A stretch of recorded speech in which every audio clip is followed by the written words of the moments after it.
رب اشرح لي صدري ويسر لي امري واحلل عقدة من لساني يفقهوا قولي. اللهم ربنا الهمنا رشدنا واعذنا من شرور انفسنا. اللهم ارحمنا بالقرآن العظيم. اللهم اجعله لنا اماما ونورا وهدى ورحمة.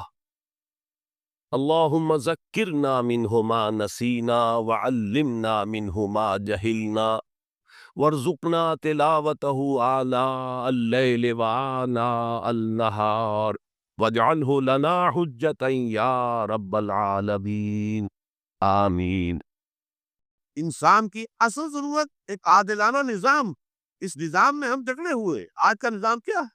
جو آپ کی حکومت طے کرنے کی نصاب میں پڑھایا جائے گا، آپ تو مجبور ہیں، you wash for hand of your sim, آپ داخل کر دیجیے، اس کے بعد آپ کے ہاتھ پہ کیا ہے، وہ جو پڑھائے گی وہ پڑھے۔ کون بنائے گی کریکلم؟ کون بنائے گی ان کی؟ کون نصاب بنائے گی؟ اب جو دھویا جا رہا ہے ہمارے نصاب کو، پورے تقریباً پورے عالم اسلام میں سب سے بڑھ کر سعودی عرب، اسلام کی باتیں نکالو، اور یہ تحریک پاکستان نکالو تو اپنے courses read history as history, نہیں اسی آئیڈیالوجی کے حوالے سے مت پڑھو۔ یہ سارا کیا کرے گا؟ کہاں لے جائیں گھروں میں؟ آپ اپنے گھر میں ٹیلی ویژن نہیں لائیں گے، بچے کہیں باہر جا کے دیکھیں گے، ہم پٹواری کی دکان پر دیکھیں گا، دودھ والے کی دکان پر پڑوسی کے گھر پہ رہ جائے گا۔ مجبوری جب تک نظام نہ بدلو، جو شاہ ولی اللہ دہلوی کہتے ہیں، جس نظام میں تقسیم دولت کا نظام غلط ہو جائے، نتیجہ کیا نکلتا ہے؟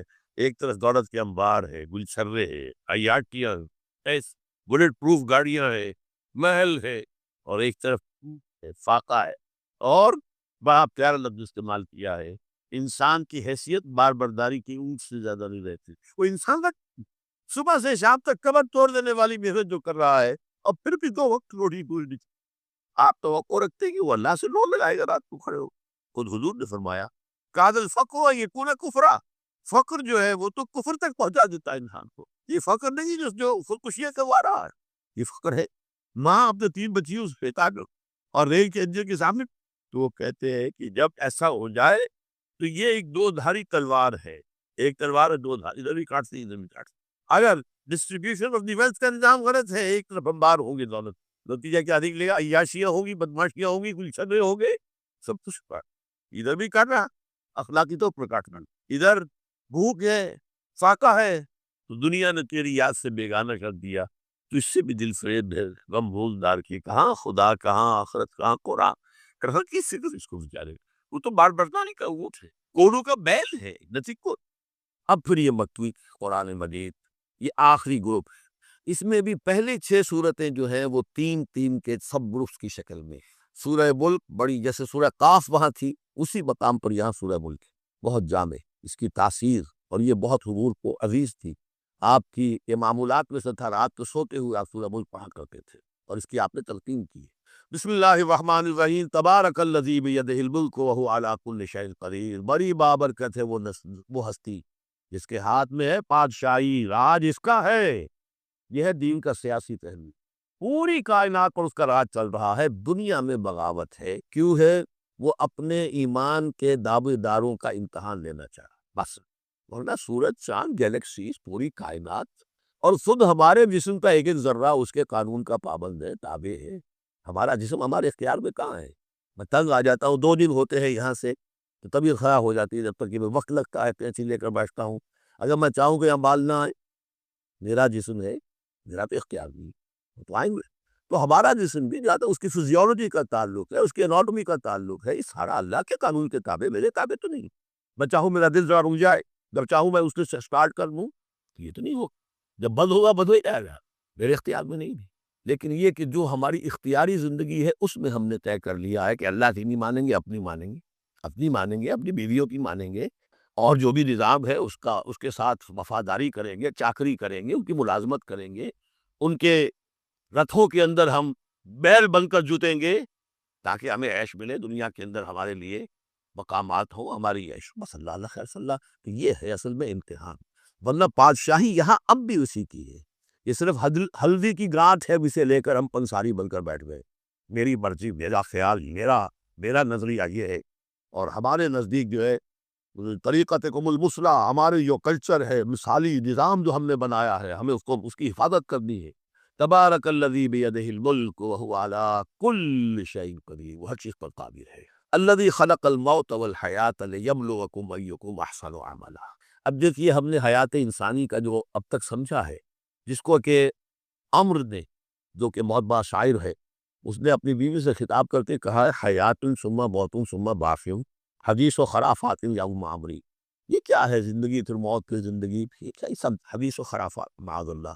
ہم نے بھی دیکھا پہلے کنتم امواتا فاحیاکم ثم یمیتکم ثم یحییکم ثم الیہ ترجعون، یہ وقفے کیوں ڈالے گئے؟ یہ موت کا وقفہ کیوں ڈال کر زندگی کا ایک حصہ نکال دیا علیحدہ، 30 40 50 60 سال یہ دنیا کی زندگی، پھر موت کا وقفہ۔ موت ایک زندگی کا وقفہ ہے، یعنی آگے بڑھے گے دم لے کر، کیوں؟ اس کی حکمت بتائی جو ہم پڑھائیں سورہ واقعہ میں، قدرنا بینکم الموت، تمہاری ہی زندگی کا تسلسل ہے جس میں ہم نے ایک وقفہ موت کا ڈال دیا ہے۔ حیات لیبلوکم ایکم احسن عملا، یہ جو چنک علیحدہ کیا ہے یہ اس لیے کہ تمہاری آزمائش ہو، امتحان ہو، تمہیں جانچا جائے۔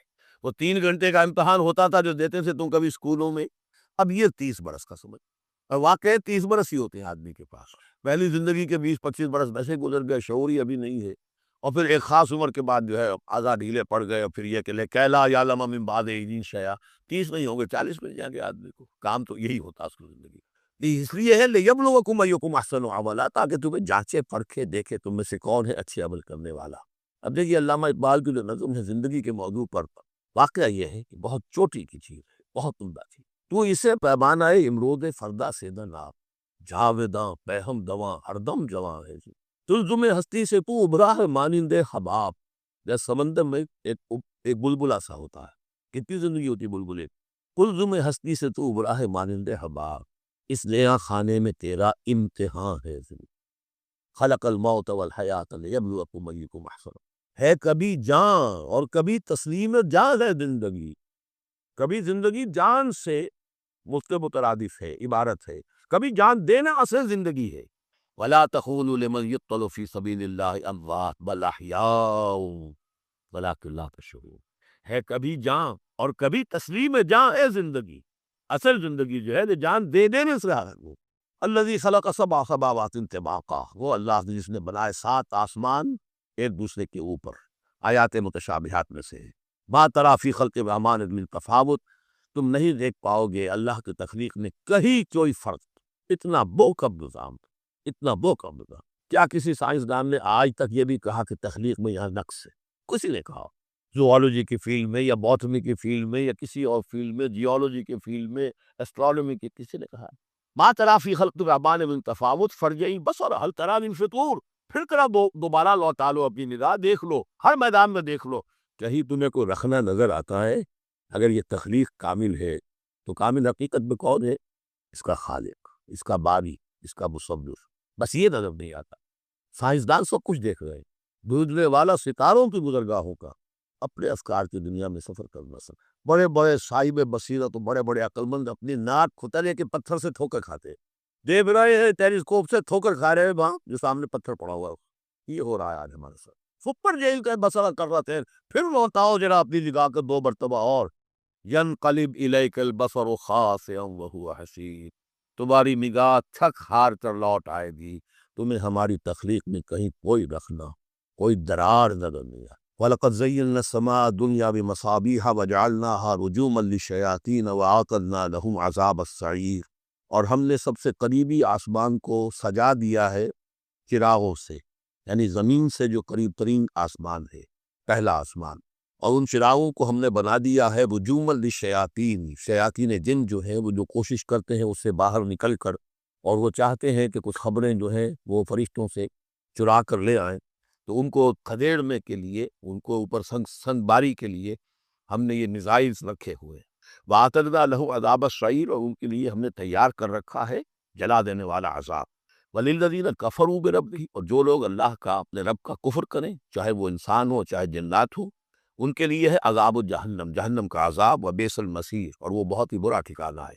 اذا القوا فیہا سمعوا لہا شہیقا وہی تفور، جب وہ اس میں جھونکے جائیں گے تو سنیں گے کہ وہ دھار رہی ہوگی، اچھل کود رہی ہوگی، اس کا جوش و خروش ہوگا، جو سورہ قاف میں ہم نے پڑھا تھا کہ ہم اس سے پوچھیں گے حل امتلاتے وتقول حل من مزید، وہ اور چاہے گی۔ جیسے کوئی بھوکا بھیڑیا ہو یا بھوکا شیر ہو اور اس کے آگے کوئی شکار ڈالا جائے تو جس طریقے سے وہ اس پر غرا کر آئے گا، تکاد تمیز من الغیظ، قریب ہوگا کہ وہ اپنے غصے سے پھٹ جائے۔ کلما القی فیہا فوج، جب کبھی بھی اس میں ایک فوج ڈالی جائے گی، یعنی یہ کہ ایک قوم کے بعد دوسری، دوسری کے بعد تیسری، وہ تو ہو رہا ہے، وہم یوزعون، ان کے درجہ بندی کی جائے گی، قوموں کا علیحدہ علیحدہ حساب ہوگا۔ سالہم خزنتہا، تو جو جہنم کے داروغہ ہے ان سے کہیں گے الم یاتکم نذیر، کیا آپ کے پاس کوئی خبردار کرنے والے نہیں آیا؟ قالوا بلا، وہ کہیں گے آیا تھا، کیوں نہیں؟ قد جاءنا نذیر، ہمارے پاس خبردار کرنے والا آیا، فکذبنا، ہم نے انہیں جھٹلا دیا تھا۔ فقلنا ما نزل اللہ من شیء، اور ہم نے کہا کوئی شے نہیں اتاری اللہ نے، یہ تم خام خواہ کہہ رہے ہو کہ تم پر کوئی قرآن اترا ہے یا تورات اتری ہے۔ ان انتم الا فی ضلال کبیر، ہم نے اس سے بھی بڑھ کر کہا کہ تم تو خود کسی گمراہی میں ہو، کھلی گمراہی میں مبتلا ہو گئے ہو، تمہیں کوئی آسیب آ گیا ہے یا کچھ اور ہو گیا۔ فقالوا لو كنا نسمع او نعقل، اور انہوں نے کہا یا وہ کہیں گے کہ اگر ہم سنتے اور سوچتے، غور کرتے، عقل سے کام لیتے، ما كنا فی اصحاب السعیر، تو ہم نہ ہوتے اس جہنم والوں میں سے۔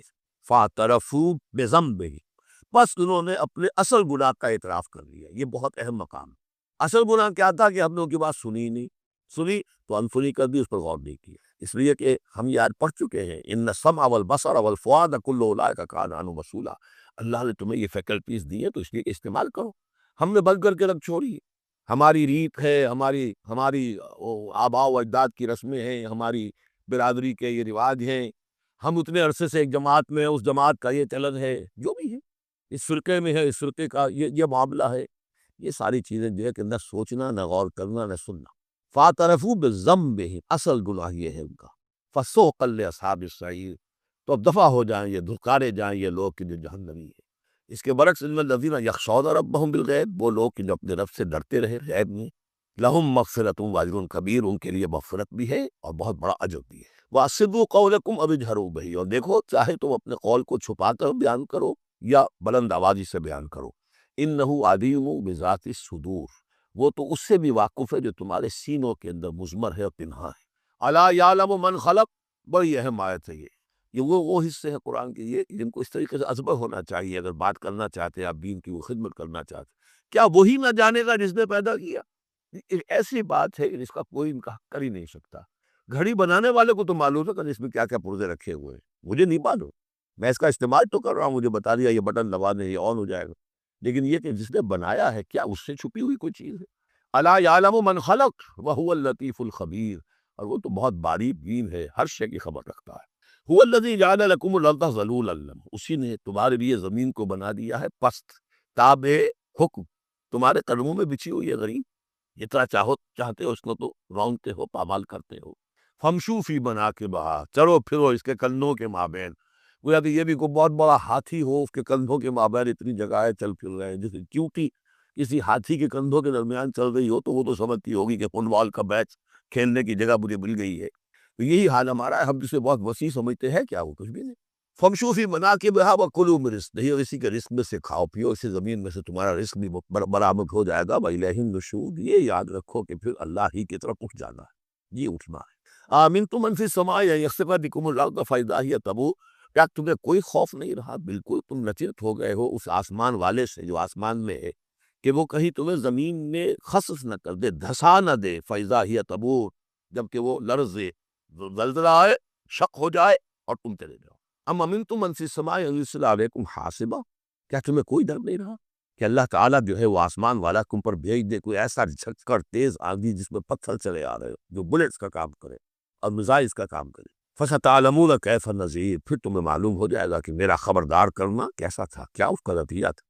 وَلَقَدْ كَذَّبَ الَّذِينَ مِن قَبْلِهِمْ، اور یقیناً جو ان سے پہلے تھے انہوں نے بھی جھٹلایا تھا۔ فَكَيْفَ كَانَ نَكِيرٌ، تو کیسا ہوا میرا ان کو پکڑنا اور میرا عذاب۔ اَوَلَمْ يَرَوْا إِلَى الطَّيْرِ فَوْقَهُمْ، کیا یہ دیکھتے نہیں پرندوں کو جو ان کے اوپر ہے؟ صَافَّاتٍ وَيَقْبِضْنَ، کبھی انہوں نے اپنے پر پھیلائے ہوتے ہیں، کبھی ان کو سکیڑ لیتے۔ مَا يُمْسِكُهُنَّ إِلَّا الرَّحْمَٰنُ، نہیں روکے ہوئے انہیں اس فضا کے اندر مگر رحمان۔ انہ بکل شیء بصیر، یقیناً وہ ہر چیز کو دیکھ رہا ہے۔ یعنی جو قانون طبیعی ہے جس کے تحت وہ چلو، وہ تو اللہ کا بنایا ہوا ہے۔ امن ھذا الذی ھو جند لکم ینصرکم من دون الرحمن، بھلا وہ کون ہے جو تمہارا لشکر بن جائے اور تمہاری مدد کرے رحمان کے مقابلے میں؟ ان الکافرون الا فی غرور، نہیں ہے یہ کافر مگر دھوکے میں آ گئے، بہکارے میں آ گئے۔ امن ھذا الذی یرزقکم ان امسک رزقا، پھر بھلا کون ہے وہ جو تمہیں رزق دے سکے اگر اللہ اپنے رزق کے خزانوں کو روک لے؟ بل لجوا فی عتو و نفور، نہیں یہ لوگ اپنی شرارت میں اور نفرت میں بہت آگے بڑھ گئے۔ افمن یمشی مکبا، یہ آیت بہت اہم ہے حکمت قرآن کے اعتبار سے، فلسفے کے اعتبار سے۔ افمن یمشی مکبا علی وجہہ اہدی امن یمشی سویا علی صراط مستقیم، دو انسانوں کا تصور کرو، ایک شخص وہ ہے کہ جو اوندھے منہ پیٹ کے بل گھسٹ رہا ہے، ایک وہ جو سیدھا کھڑا ہے، سیدھے راستے پر چل رہا ہے۔ کون ہوگا زیادہ ہدایت پر؟ اس میں نقشہ کھینچ دیا گیا ہے۔ جو لوگ حیوانی سطح پر زندگی بسر کر رہے ہیں، صرف انسٹنکٹس کی وجہ سے زندہ ہے، پیٹ معاشی جد و جہد اسی کے لیے زندہ ہے، گھسٹ رہے ہیں اسی میں۔ اور اس اوندھے پڑے وہ انسان کے معنی نہیں، جنہیں آگے کا کچھ پتہ نہیں، آگے کہاں جانا ہے، وہ تو ان کے انسٹنکٹس انہیں چلا رہے ہیں، بالکل اینیمل لیول کے اوپر زندگی گزار رہے ہیں، اوندھے منہ۔ انہیں کیا نظر آئے گا راستہ کون سا ہے، کدھر جانا ہے؟ ایک شخص کھڑا ہے سیدھا، اپنی منزل اس نے معین کر لی ہے۔ یہ بالکل وہی فلسفہ ہے جو سورہ حج میں آ چکا ہے۔ انسان حقیقت میں وہی انسان ہے جس نے اپنا کوئی آدر، کوئی نصب العین، کوئی مقصد، کوئی آئیڈیل زندگی میں بغیر کسی نصب العین زندگی گزار رہا ہے۔ ہی از اینیمل، اولئک کالانعام بل هم اضل، حیوانات جو ہیں یہ چوپائے، ان کی زندگی کا کوئی مقصد نہیں ہے۔ وہ تو اللہ نے ہمارے کام کے لیے پیدا کر دی، آپ انہوں کاٹ اور گوشت کھائیں اور ان کی چوڑوں سے جوتیاں بنائیں، وہ جی رہے وہ خالص انسٹنکٹس کے اوپر، ان کی جبلتیں ہیں، صرف جبلت کے تحت ہیں۔ انسان صرف حیوان نہیں ہے، اس میں کچھ اور ہے، اور اس کے لیے کوئی آئیڈیل۔ ضعف الطالب والمطلوب، جتنا اونچا آئیڈیل ہوگا اتنا ہی اونچا انسان جائے گا، لیکن جس کا کوئی سرے سے آئیڈیل نہیں وہ نرا حیوان۔ آخر چوپائے بھی اسی طرح چلتے ہیں نا۔ افمن یمشی مکبا علی وجہہ اہدی امن یمشی سویا علی صراط مستقیم، سیدھا راستہ اور اس کی منزل معین ہے، مجھے ادھر جانا ہے۔ دنیا میں ہماری منزل اقامت دین، حقیقت میں زندگی کی منزل آخرت، رضائے الہی کا حصول۔ قل هو الذی انشأکم وجعل لکم السمع والابصار والافئدہ، کہہ دیجئے وہی ہے جس نے تمہیں انشاء اٹھانا، تمہیں بنایا، بڑھایا، وجعل لکم السمع والابصار والافئدہ، تمہیں کان دیے، آنکھیں دی اور دل دیے یا عقل دی۔ عام طور پر قرآن میں سمع پہلے کیوں آتا ہے اور بصار بعد میں کیوں آتا ہے؟ انسانی علم کا جب آپ جائزہ لیں گے تو اس میں پہلا حصہ ہوتا ہے جو پہلی نسلوں نے علم حاصل کیا ہوا ہے، اس کو آپ اخذ کرتے ہیں اپنی سماعت سے، آپ سنتے ہیں، کلاس میں لیکچر ہو رہا ہے، پروفیسر لیکچر دے رہا ہے، جو کچھ ہوا ہے پہلے وہ آپ نے پچھلی نسلوں کا جو بھی ذخیرہ معلومات ہے وہ جمع کیا، اب آپ نے آبزرو کیا، کچھ اور معلومات حاصل کی، کچھ نئی حقیقتیں آپ پر منکشف ہوئیں، اور پھر آپ نے اس کو جوڑا، ایک قدم آگے گئے۔ ان دا السمع والبصر والفؤاد کل اولئک کان عنہ مسئولا قلیلا ما تشکرون، بہت کم ہی شکر ہے جو تم کرتے ہو۔ قل هو الذی ذرأکم فی الارض والیہ تحشرون، کہہ دیجیے اسی نے تمہیں پھیلا دیا ہے زمین میں اور اسی کی طرف تم اکٹھے کر دیے جاؤ گے، جمع کر دیے جاؤ گے۔ وَيَقُولُونَ مَتَىٰ هَٰذَا الْوَعْدُ إِن كُنتُمْ صَادِقِينَ، وہ کہتے کب ہوگا یہ وعدہ، کب پورا ہوگا، اگر تم سچے ہو تو بتاؤ۔ قُلْ إِنَّمَا الْعِلْمُ عِندَ اللہِ، کہہ دیجیے کہ اس کا علم اللہ کے پاس، آخرت کب آئے گی؟ وَاللَّهُ عِندَهُ عِلْمُ السَّاعَةِ، اللہ ہی کے پاس اس کا علم ہے۔ وَإِنَّمَا أَنَا نَذِيرٌ مُّبِينٌ، اور میں تو بس صرف ایک واضح اور صاف صاف ڈرا دینے والا ہوں، اس کے سوا میری ذمہ داری کوئی نہیں۔ فَلَمَّا رَأَوْهُ زُلْفَةً، پھر جب وہ دیکھیں گے اس کو قریب آ گئی، سیئت وجوہ الذین کفروا، تو ان کے چہروں کے حلیے بگڑ جائیں گے، برے ہو جائیں گے ان کے چہرے، ان کافروں کے۔ وقیل ھذا الذی کنتم بہ تدعون، اور کہا جائے گا یہ ہے وہ جس کو تم مطالبہ کرتے تھے کہ لاؤ اور لے آؤ جلدی سے۔ قل ارأیتم ان اہلکنی اللہ ومن معی او رحمنا فمن یجیر الکافرین من عذاب الیم، اے نبی سے کہیے دیکھو اگر مجھے میرا اللہ ہلاک کر دے یا اور جو میرے ساتھ ہیں ان سب کو بھی ہلاک کر دے، یا اللہ تعالی ہم پر رحم فرمائے، سوال یہ ہے کہ تمہیں کون بچائے گا، کافروں کو کون بچائے گا عذاب علیم سے؟ ہمارا جو بھی ہو ہم ناکام رہ جائے، تمہارے نزدیک ناکام ہو گئے، ہمارے نزدیک تو کوئی ناکامی ہے ہی نہیں۔ حل تربصون بنا الا احدی الحسنیین، دو اعلیٰ صورتیں ہیں، ان میں سے تیسری کو صورت ہے ہی نہیں۔ یا ہمارا رب ہمیں سب کو جام شہادت نوش کروا دے، کامیابی سب سے بڑی کامیابی تو یہی، اور کامیاب ہوتے رہے ہم واپس آ جائے تو تم بھی کہو گے کہ کامیاب۔ لیکن تم سوچ رہے کہ کافروں میں کون بچائے گا دردناک عذاب سے؟ قل هو الرحمن آمنا بہ، کہہ دیجیے وہ رحمان ہے، اس پر ہم تو ایمان لا چکے ہیں، وعلیہ توکلنا، اور اسی پر ہمارا توکل۔ نوٹ کر لیجیے یہ صورت جو ہے بالکل ابتدائی زمانے کی صورت ہے، ابھی سمجھیے کہ یہ ابتدائی رد و قدار ہے، جس کی آخری شکلیں وہ ہیں سورہ انعام اور سورہ اعراف اور سورہ یونس اور غلط بات، لیکن میرے پاس زیادہ وقت نہیں ہے۔ برزخ کے اندر زندگی کی ایک کیفیت ہے، اس کے اندر جیسے کہ ہمارے یہاں بڑی ویسے چھڑ گئی ہے۔ حضور کی زندگی کیسی ہے؟ آیا ایسی ہی ہے جیسے دنیا میں تھی یا اس سے کچھ مختلف ہے؟ تو میں کہا کرتا ہوں دنیا کی زندگی تو اتنی اچھی زندگی نہیں ہے، حضور کو جو زندگی ہے عالم برزخ میں، اس کا تو ہم تصور بھی نہیں کر سکتے۔ اس عالم برزخ میں فرق کہا گیا شہداء کو ولا تقولوا لمن يقتل في سبيل الله اموات بل احياء ولكن لا تشعرون، اللہ کی راہ میں شہید ہو جانے والوں کو اموات مت کہو، مردہ مت کہو، زندہ ہے، تمہیں اس کا شعور نہیں۔ ہمیں شہداء کی زندگی کا شعور نہیں، پھر صدیقین اوپر ہے، پھر انبیاء ان کے اوپر ہے، پھر رسول ان کے اوپر ہے، سب سے اوپر خیر المرسلین ہے۔ کیا زندگی ہوگی؟ ہم کیا تصور کر سکتے؟ ما لا عین رات ولا اذن سمعت ما خطر علی قلب بشر۔ بہرحال پھر یہ چوتھی زندگی آ گئی، پھر آئے گا، پھر سور پھونکا جائے گا، اور پھر فَإِذَا هُمْ قِيَامٌ يَنظُرُونَ، تو سب زندہ ہو کر دوبارہ کھڑے ہو جائیں گے۔ وہ یوم القیامہ ہوگا، کھڑے ہونے کا دن، اور اس سے ہمارا پانچواں دور شروع ہو جائے گا، حیات اخروی۔ اچھا، حیات اخروی کے بارے میں ہمارا کیا ایمان ہے؟ کیا وہ کبھی ختم ہونے والی ہے؟ وہ تو ابدی ہے۔ فَإِنَّهَا لَجَنَّةٌ أَبَدًا أَوْ لَنَارٌ أَبَدًا، یہ پوری زندگی ہے۔ تو زندگی کتنی بڑی ہو گئی۔ تو اسے پیمانہ امروز و فردا سے ناب جام نہ پہم دواں ہر پر گواں ہے سے۔ البتہ ایک کام کیا کیا ہے اللہ نے، یہ جو دو موتوں کے درمیان زندگی آئی ہے، پہلی موت جو کہ ہم عالم ارواح سے، اس کے بعد سلا دیے گئے، موت آ گئی نا، پھر اللہ نے زندہ کیا، پھر جو ہماری موت آنے والی ہے میری اور آپ کی، ان دو موتوں کے درمیان ایک زندگی کا حصہ کٹ گیا ہے اس میں سے۔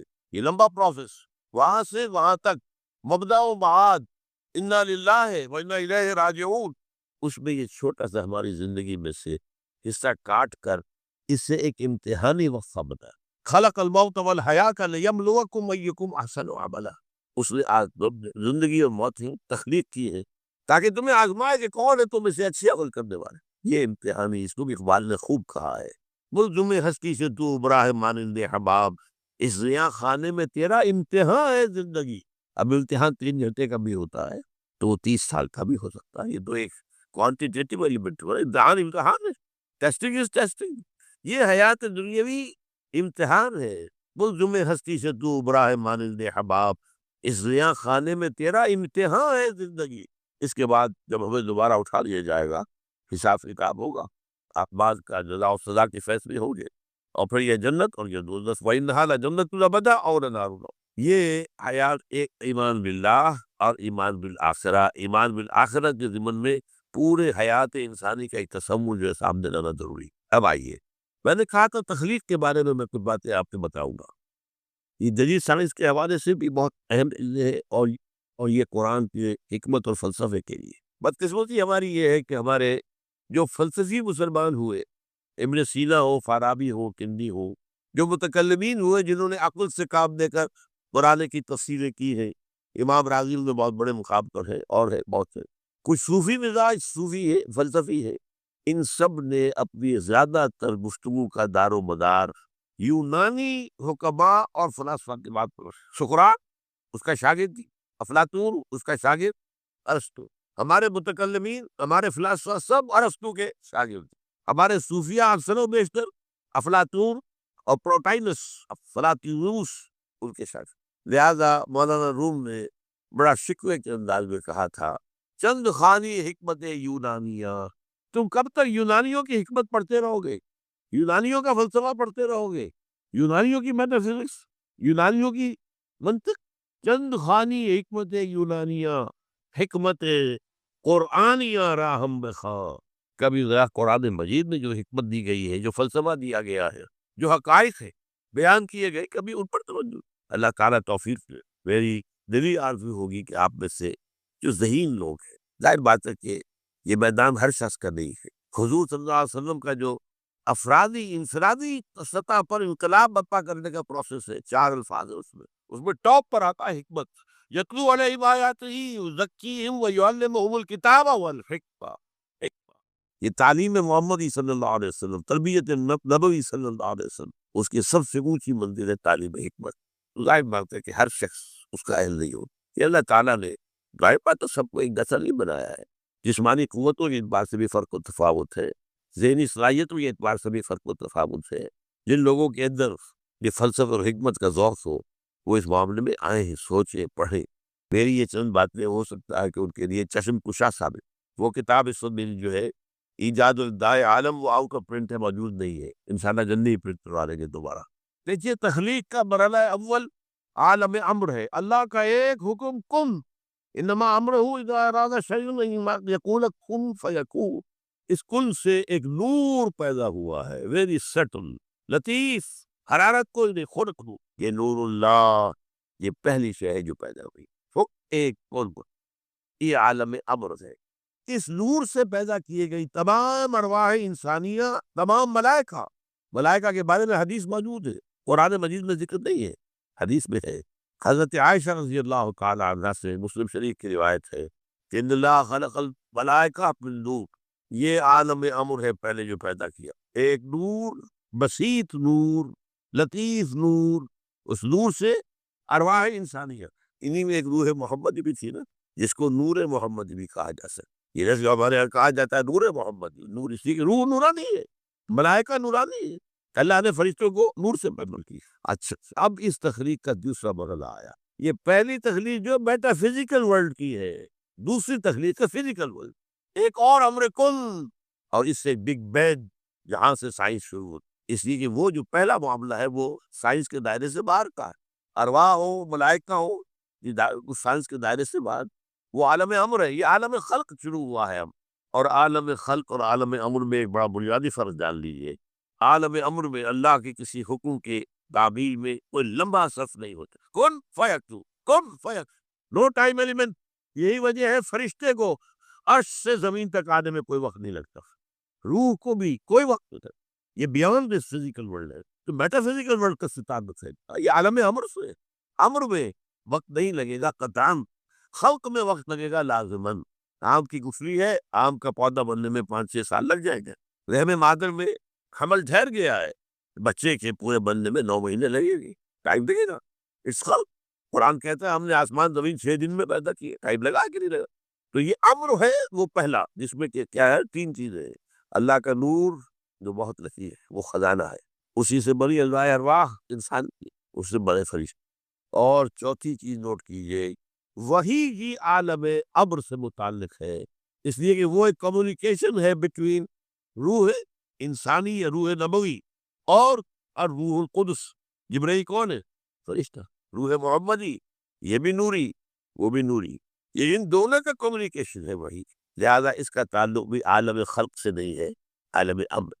بہت پیارا شعر کہیں کہا ہے، کس کیفیت میں کہا ہے میں نہیں سمجھ سکتا، نغمہ وہی ہے نغمہ کہ جس کو روح سنے اور روح سنائے، روح محمدی نے سنا ہے، اس کان سے نہیں سنا حضور نے، یہ نوٹ کر دیجئے، کبھی پڑھیے حقیقت وہی نامی کتاب مولانا سعید احمد اکبر آبادی کی، وہی کی حقیقت کیا ہے، وہی براہ راست قلب پر جاتی، اس کان کے واسطے سے نہیں جاتی، یہ کان عالم خلق کا ہے، قلب عالم امر کی شے ہے، روح کا مسکن ہے، وہاں روح ہے، روح محمدی، فَإِنَّهُ نَزَّلَهُ عَلَىٰ قَلْبٍ، اس کو اے نبی اتارا ہے اس فرشتے نے آپ کے۔ ماضی کیا تھا، ہم کہاں کھڑے، اب کہاں جانا، اس پر میری ایک سوچ ہے، میرا فکر ہے۔ پھر یہ کہ ہماری اخروی نجات کا دار و مدار، تاریخ کے بہاؤ کو نہ میں روک سکتا ہوں نہ آپ کو، وہ تو ڈان بہتر رہے گا، اس کو فیصلہ کرنے والا صرف کسی فرد بشر کے اختیار میں نہیں ہے، وہ تاریخ کے بہاؤ کو، ہاں محمد صلی اللہ علیہ وسلم، لیکن یہ ہے کہ ہم اس تاریخ کے بہاؤ میں تنکوں کی طرح بہت، یا یہ کہ ہمیں کچھ کرنا۔ اس اعتبار سے میں اپنے فکر کا خلاصہ آج آپ کی سنگاؤں، میرا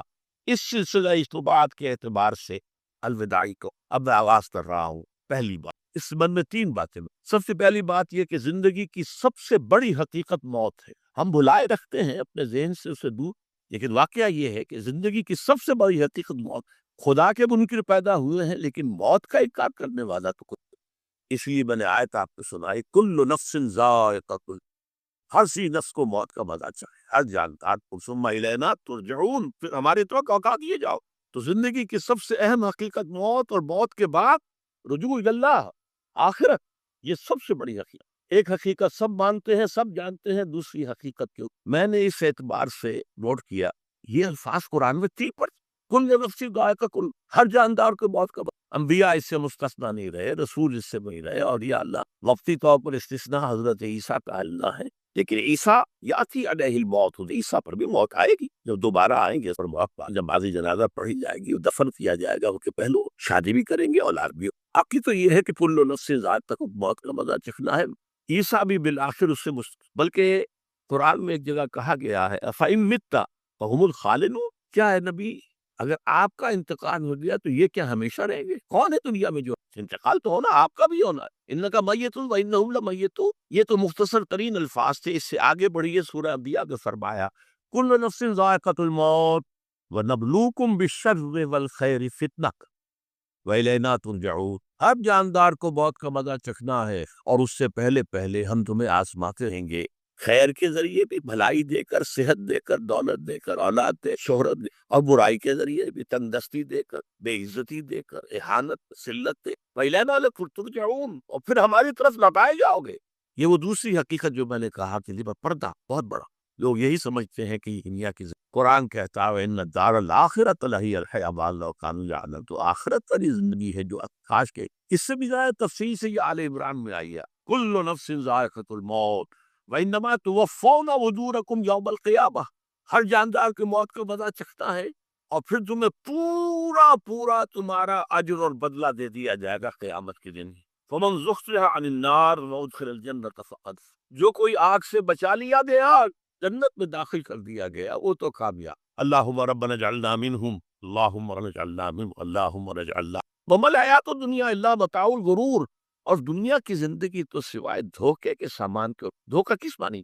یہ تمہیں اصل زندگی سے غافل کر دیتی ہے. تم کہیں سفر پر جا رہے تھے، تمہارا کہیں گھر تھا، تمہیں واپس نہ تھا، تم راستے ہی میں کسی دلچسپی میں ایسے مگن ہوئے کہ گھر بار سب بھول گئے. تو تمہارا عرصے سے سفر تھا، تم نے اسی کو اپنی منزل بنا لیا، اپنا ٹھکانہ بنا لیا، جو دھوکہ دیا اس نے. ویسے دنیا کی زندگی دھوکہ نہیں ہے، بڑی ہنسی ہے کہ فرمایا انما الدنیا مزرعۃ الآخرہ، یہ دنیا آخرت کی کھیتی ہے، یہاں بو گے تو وہاں کاٹو گے، یہاں کچھ کمائی کرو گے تو وہاں اس کا بدلہ. اس اعتبار سے دنیا بہت بڑی حقیقت ہے، ایک ایک لمحہ بہت بڑی دن کی شے ہے. لیکن اگر یہ دنیا تمہیں آخرت سے غافل سے بڑا دھوکے، یہ اصل دجال ہے. میں نے تقریباً 60 برس کی عمر کو پہنچا تھا تو موت کا میرے قریب باپ کو میں کہتا، یہ بھی کہتا رہا کہ بھائی میں اپنے حصے کرے. اتنی صلاحیت اللہ نے میرے اندر استعداد تھی. دم واپسی برسر راہ ہے، اسی میرا معاملہ رہا ہے. 60 کے بعد اللہ نے مزید 14 پر یہ نافلۃ لک کے نتیجے میں اللہ کا عطیہ نسل ہے. ہمیشہ کہتا رہا مسنون زندگی تو 61 برس ہے. علامہ اقبال کے بارے میں سنا ہے کہ رویا تھا میری عمر حضور کی سے زیادہ، وہ 6 مہینے کم ہی رہی ہے. حضور کی عمر تھی وہی حضرت ابو بکر، ہاں حضرت عثمان 82. پھر یہاں کے مجددین میں سے وہی عمر حضرت شیخ احمد سندھی کی، وہی شاہ ولی اللہ دے، ہاں شیخ عبدالحق محدث دہلوی رحمۃ اللہ علیہ 82. لیکن یہ میں کہا کرتا تھا مسنون عمر تو 61 سے، جسے ہم 63 کہتے ہیں، وہ اصل میں ہمارے حساب سے 61 تن، وہ 63 قمری ہے جو 2 دن کم ہے، قمری سال جو ہے. بہرحال میں اس وقت سے منتظر تھا، لیکن جو بھی وقت اللہ نے دیا ہے، خاص طور پر کہ اللہ کا مجھ پر سب سے بڑا احسان، اور مجھے پر دے بہت بڑے پیمانے پر لوگوں پہ احسان ہو، وہ میرا 1998 کا دورہ تھا قرآن ہے. 1998 کے مارچ میں میرا بڑا آپریشن، لیکن 98 کے آخر میں حالانکہ میں چل نہیں سکتا. کراچی میں مسجد جو ہے خاص ریمپ بنایا گیا، ویل چیئر پر. اس طرز کی گزشتہ چند سالوں سے دنیا میں جو گونج ہوئی اللہ کا کوئی حکمت خداوندی اس کے ساتھ نہ، اس میں میرے کسی کام کو دخل نہیں، کسی کوشش کو دخل. میں نے تو جو درس میں دیتا آ رہا تھا 85 دورہ ترجمہ قرآن، البتہ یہ کہ یہ بات ضرور ہے کہ سن 98 کے دورہ ترجمہ خصوصی انشراح حاصل میری ساری گفتگو کا حاصل. دیکھیے نظریاتی تحریکوں کا تعلق اشخاص سے، ٹھیک ہے، کوئی اس کا داعی ہوتا ہے، کوئی اس کا مؤثر، اس کا آواز کر، لیکن نظریاتی افراد سے نہ پکارنا، یعنی اپنے والد کا نام لے کر پکارنا، یہ بے ادبی ہے. ابا جی کہیں، ابو کہیں، جو مرضی کوئی لفظ استعمال کریں، مگر وہ محبت کا اظہار والا لفظ. اور اگر انسان اپنے والدین کے دلوں کو دکھ دے تو شریعت نے کہا کہ ثلاثۃ لا ینظر اللہ الیہم یوم القیامہ، 3 بندے ایسے ہیں کہ اللہ قیامت کے دن ان کی طرف دیکھیں گے بھی نہیں. اب ذرا اس گناہ کی گریویٹی کا اندازہ لگا لے کہ ایسا گناہ جس کی وجہ سے اللہ تعالیٰ نگاہ اٹھا کر بھی نہیں دیکھیں گے بندے کو. 3 بندے وہ کون سے ہیں؟ العاق لوالدی، ماں باپ کا نافرمان، والمرأۃ المترجلہ، اور وہ عورت جو مردوں کی طرح بننا پسند کرے.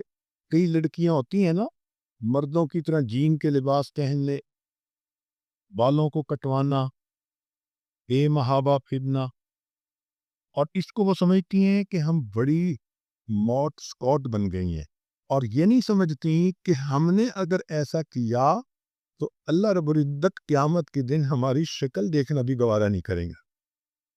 ودیوس، اور تیسرا فرمایا کہ جو بے غیرت انسان ہوتا ہے، ماں باپ کے ساتھ اگر انسان برا سلوک کرے تو یہ وہ گناہ ہے کہ جس کا بدلہ دنیا میں ہی انسان کو مل جاتا ہے۔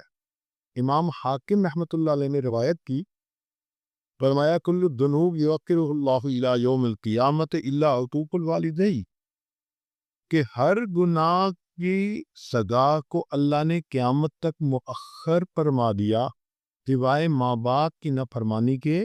فإن اللہ یجعلہ لصاحبہ فی الحیات الدنیا قبل الممات، کہ یہ ایسا گناہ ہے کہ اللہ تعالیٰ دنیا میں موت سے پہلے بندے کو اس کی سزا دے دیتے ہیں۔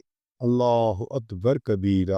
چنانچہ ہمارے ایک ڈاکٹر دوست تھے، وہ کہنے لگے کہ ایک دیہاتی نوجوان ہاسپٹل میں داخل ہوا، میری ڈیوٹی تھی، دیکھنے میں وہ بڑا صحت مند اور ہیلدی نظر آتا تھا، لیکن اس کو کوئی ایسی بیماری تھی کہ جس کی وجہ سے اس کا گلا گھٹتا تھا اور اس کو سانس لینا مشکل، تکلیف ہوتی تھی۔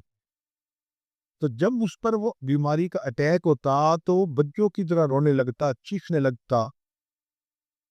اس کی تکلیف دیکھ کر مجھے بھی بہت صدمہ ہوا، میری آنکھوں میں آنسو آ گئے۔ تو اس نوجوان کا والد قریب تھا، کہنے لگا ڈاکٹر صاحب اپنا کیا اس کے سامنے آ رہا ہے۔ تو میں نے اس کے والد سے پوچھا کہ کیا ہوا؟ کہنے لگا اس میں پسند کی شادی کی اور بیوی اس کو ماں باپ سے لے کے دور چلی گئی، اور جب کبھی ہم کہتے تھے یا ماں کہتی تھی کہ بیٹا آیا کرو، مل جایا کرو، تو یہ غصے میں ماں کو کہتا تھا کہ خبردار کوئی بات کی میں تمہارا گلا دبا دوں گا۔ جو الفاظ یہ ماں کو بولتا تھا، اللہ نے موت سے پہلے اس کو اپنی آنکھوں سے خود دکھائی۔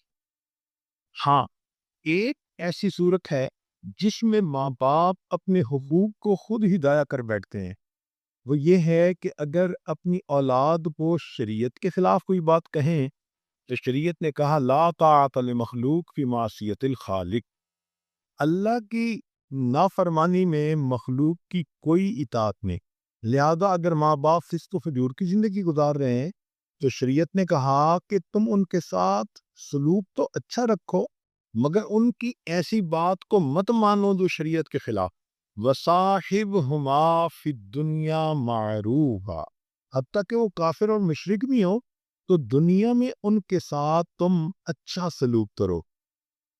تو اگر ماں باپ دیندار ہوں، نیک ہوں، پھر تو نور علی نور۔ یہاں ایک نقطہ سا دل میں آتا ہے کہ آج احساس ہوا ماں باپ کا کیا مقام ہے۔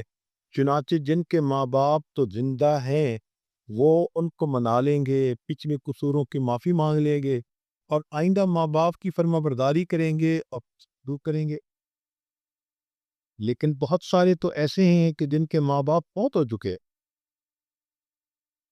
تو وفات کے بعد اب کیا کریں؟ شریعت نے 10 کام بتائے ہیں کہ اگر کوئی نوجوان بیٹا یا بیٹی اپنی زندگی میں ماں باپ کی خدمت نہ کر سکے، یہ گولڈن اپرچونٹی ضائع کر بیٹھے۔ ایسا کئی مرتبہ دیکھا گیا کہ بچہ چھوٹا ہوتا ہے، ماں باپ اس کی خدمت کرتے ہیں، اور جب وہ کسی قابل ہوتا ہے تو ماں باپ کی دنیا سے چلے جاتے ہیں، بچے کو موقع ہی نہیں ملتا۔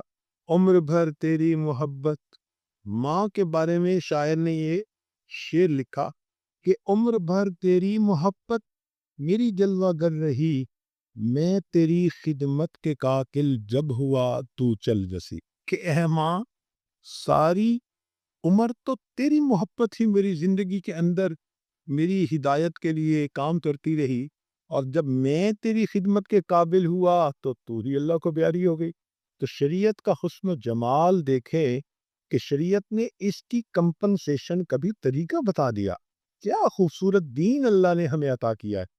چنانچہ وفات ہو چکی ہو تو پہلا کام والدین کی وصیتوں کو پورا کرنا۔ حدیث پاک میں ایک صحابی نبی الاسلام کی خدمت میں حاضر ہوئے، اے اللہ کے پیارے حبیب صلی اللہ علیہ وسلم، میرے والد نے مجھے کہا تھا کہ تم میری طرف سے غلام آزاد کرنا۔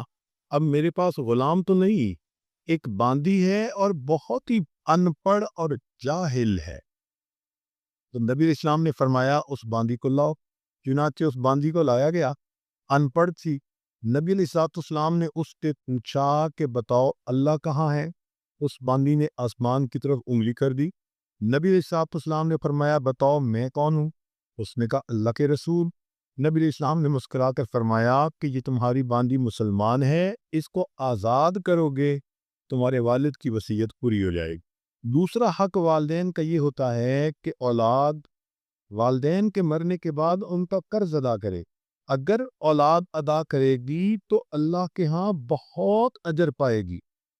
تیسرا، والدین کے لیے استغفار کرنا، دعا کرنا، دعا بلندی درجات کی کرنا اور استغفار ان کی غلطیوں کوتاہیوں کی معافی کے لیے کرنا۔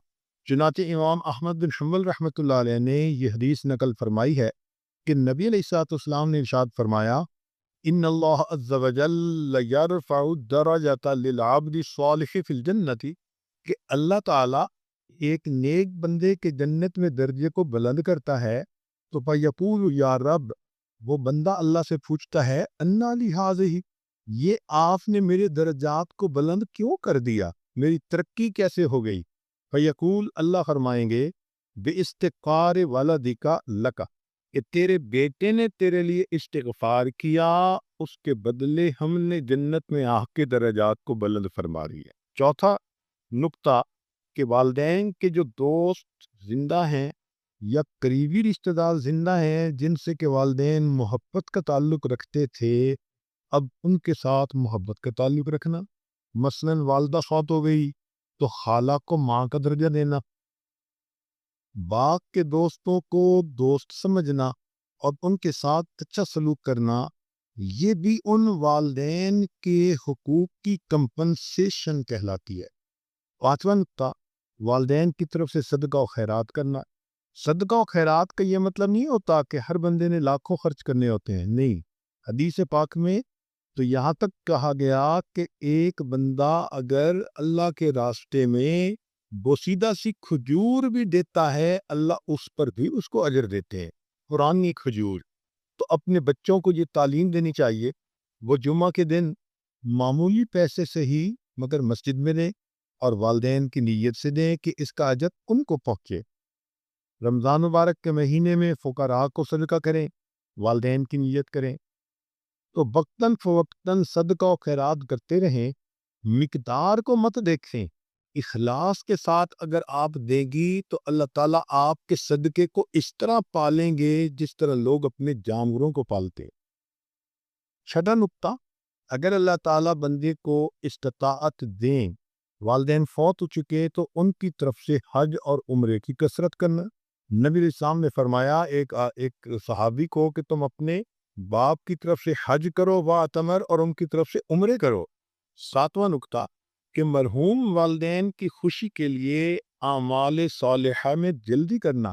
یہ عجیب بات ہے کہ انسان نیک کام تو کرتا ہی ہے، لیکن چونکہ نیک کام کا ثواب ماں باپ کو ملتا ہے تو ماں باپ کو عالم برزخ میں انتظار رہتی ہے کہ ہمارے بچوں کی طرف سے ہمیں تحفہ کب ملے گا، لہذا نیکی میں جلدی کرنی چاہیے۔